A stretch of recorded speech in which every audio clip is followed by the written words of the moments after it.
20 kilometre வேகத்தில் சென்ற அதே இடத்தில் இப்போ 90 கிலோமீட்டர் அசுர வேகம்.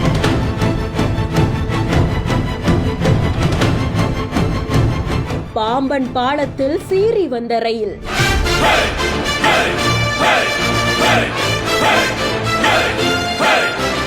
ராமேஸ்வரம் தீவை இந்தியாவுடைய பெரிய நிலப்பரப்போடு இணைக்கக்கூடிய அந்த பாலம் 100 வருட வரலாறு கொண்ட பழைய பாலம் பழுதடைந்ததுனால சுமார் 550 கோடி ரூபாய் செலவுல புது பாலத்தை எல்லா வகையிலயுமே சோதனை செஞ்சு பார்த்துட்டு இருக்காங்க. முதல்ல என்ஜினை மட்டும் இந்த பாலத்துல இயக்கி சோதனை பண்ணாங்க. அதுக்கப்புறமா பயணிகள் ரயிலையும் இயக்கி சோதனை பண்ணாங்க. அதுவும் வெற்றி அடைஞ்சது. சுமார் 20 கிலோமீட்டர் ஸ்பீட்ல மெல்ல போனதுக்கு அப்புறமா ரீசெண்டா ஹை ஸ்பீட் டெஸ்டும் வெற்றிகரமா நடந்து முடிஞ்சிருக்கு. 90 கிலோமீட்டர் ஸ்பீட்ல இந்த பாலத்துல அந்த ரயில் செல்லும் காட்சி தான் இணையத்துல வெளியாகி பரபரப்பாவும் பேசப்பட்டு இருக்கு. பாலத்தோட உறுதித்தன்மையை சோதனை பண்றதுக்கு இது ரொம்பவும் குரூஷியலான ஒரு ஸ்டெப்பாவே இருந்துச்சு.